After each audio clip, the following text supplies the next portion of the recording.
Jesus has been condemned to death by Pilate.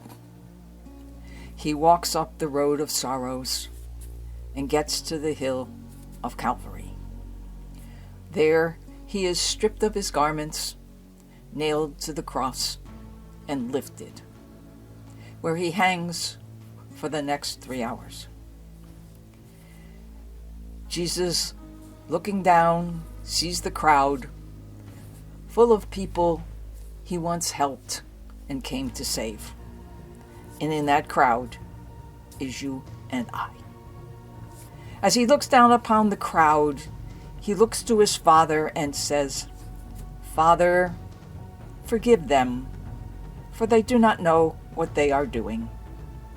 No, we do not know what we are doing, and that's why we need his guidance. We have sinned and turned against him, the light of the world, and chosen darkness.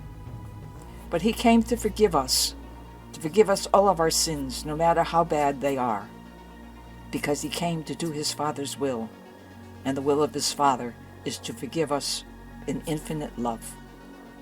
Yes, forgive them, Father, for they do not know what they are doing. On both sides of Jesus, there were 2 thieves hanging at the same time as he.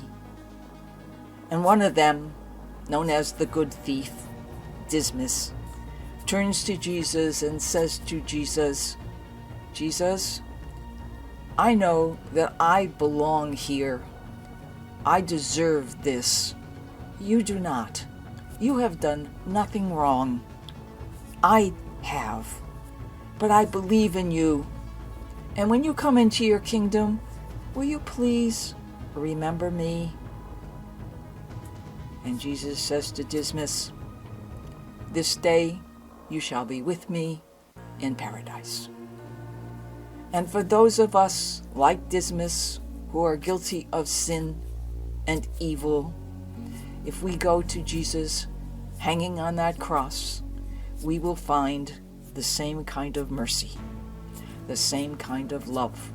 And he will say to us, "Yes, this day you will be with me in my kingdom." And standing at the foot of the cross are Mary and John.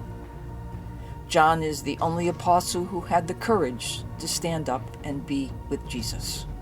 All the other apostles and disciples had run away in fear for their life, that they might have the same thing happen to them that happened to Jesus.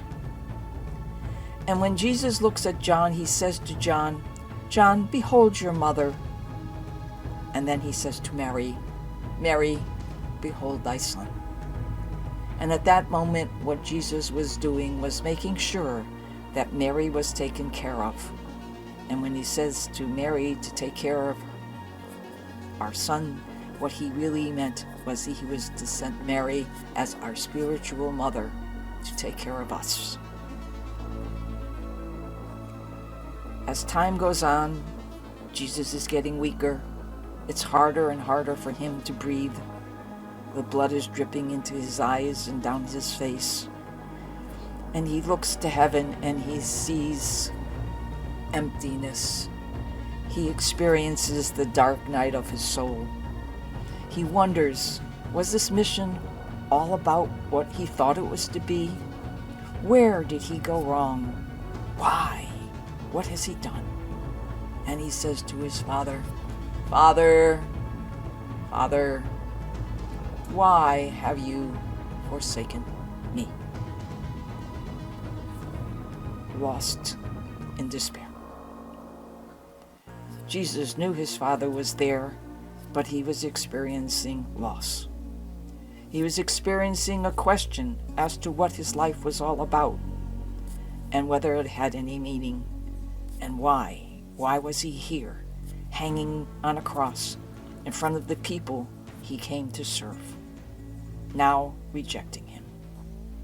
Oh yes, Father, why have you forsaken me? It's almost the end, and Jesus is thirsty. And he cries out, I thirst. And the soldiers bring him a little bit of wine soaked in a sponge. But Jesus rejects that, because that's not the kind of thirst that he's talking about. He's thirsting for your souls and mine. That's why he came. He came to be the good shepherd, looking for the lost sheep. And here we are, his lost sheep. He is thirsting for us. His time has finally come. The agony is over. And he looks to heaven and he says, "It is finished." And with his last breath, he says to his Father, "Into thy hands I commend my spirit." His head drops and he dies.